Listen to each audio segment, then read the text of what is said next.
He says, if you don't, here's the consequences of a believer sinning and not repenting and cutting it out and getting back on track. What's going to happen to him, Lord? I will come. Look, where? To the unbeliever. I'm going to come to the folks who's following Balaam. I'm going to come to the folks who's following the Nicolaitans. No, they're not his children. He's not going to them. They're doing what's natural to Satan's children. What's that? They're giving out false doctrine. They're doing what's natural for them. They can't do anything else. So who is God coming around to discipline? Unbelievers? Get out of here. He ain't disciplining no unbelievers. He says, I'm coming after you. Coming after you. So why in the world would God do that? Hey, I want you to think about it this way. Think about your parents. And think about, if you're a parent, think about yourself. Let's say a group of kids got together, me, you, and a bunch of our friends, right? We all go and we do something stupid. And whatever we did causes the police to come and pick us up. Let's say it's 10 of us. And our parents have to come down to the police station to retrieve each one of their children. Now, when my parents get there, when my mother and my father come to get me, are they going to look at you and grab you by the ear and drag you out? And then when you get home, punish you? Nope. Why not? You're not their kid. Even though you have been over to the house 1,000 times, and they love you like you're one of theirs. They treat you when you come like you're one of theirs. And anywhere else you are, they're hugging and loving on you. But at that day, when they have to give discipline, when they have to come pick up their child from the police station, do they come and pick you up? No. Do they give you those eyes? No. Do they punish you when you get back to our house? No, because you're not coming back to our house. You're going to your own house. That's exactly what God is doing. He's not concerned about these people when it comes to disciplining them. Why? Because they're not his children. He says, I'm coming after you. And will it take long? Oh no, I'm coming quickly. Now, quickly doesn't mean I'm coming in the next 5 minutes. Quickly simply means I'm coming suddenly. Suddenly. And what are you going to do when you get there, God? I am going to fight. What? You're going to fight? Yes. I'm going to protect my children against them.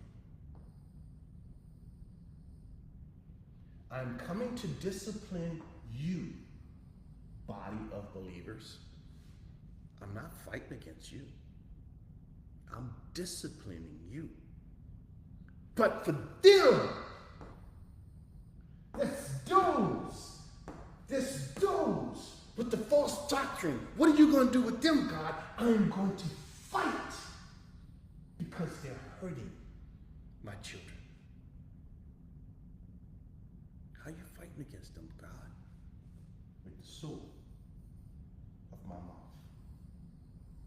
What is that? That two-edged sword that he talked about last time.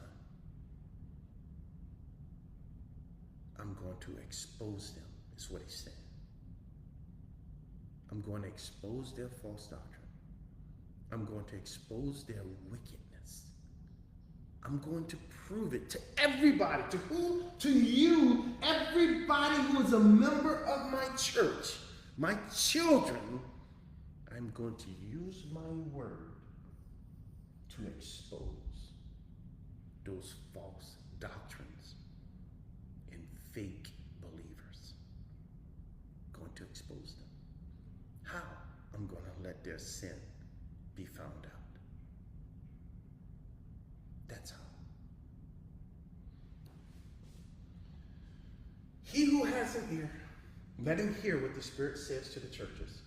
To him who overcomes. Now, the Spirit in this message is speaking specifically to the church at Pergamos. But listen to what he also says. The Spirit says what he said to Pergamos, to every church, to every assembly of believers. Okay? To him who overcomes, I will give some of the hidden manna to eat. And I will give him a white stone, and on the stone a new name written, which no one knows except him who receives it. Friend, this is a mouthful. All these things that he says right here are things that was happening in that day. What I mean by that is, this is talking about things that they did in ancient Roman society. Okay, what was that? The way they had customs of eating when a relative came over after a long journey. Then this had to do with an invitation to something, all right? And how they addressed the names on that invitation. So these are things that was happening in that day. These people would have known exactly what they were talking about. It's just like you and I talking about emails and texts. If you went back to the first century and told those people about some emails and took out white stone and put email, you know what they'd have said to you? What in the world is an email? They would have no clue. So if I go around telling people about a white stone, they're gonna look at me like, they're gonna think pebbles and stones like you see on the ground. But in that day, people knew exactly what you were talking about if you mentioned a white stone to them. And they would have known about this custom of eating and drinking when visitors come.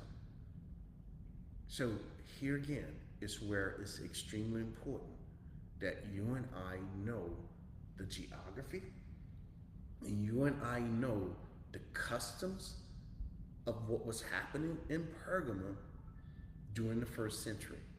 So if you haven't done some homework on first century Pergamum, let me encourage you, go and do some homework on the customs. Go do some homework on the geography. Go do some homework on what kind of false gods was there. Go do some homework on Roman society in that day. Go do some homework on it. It's all available on the internet, folks. It's all there. All right. Now, let's go look at my notes. Okay, so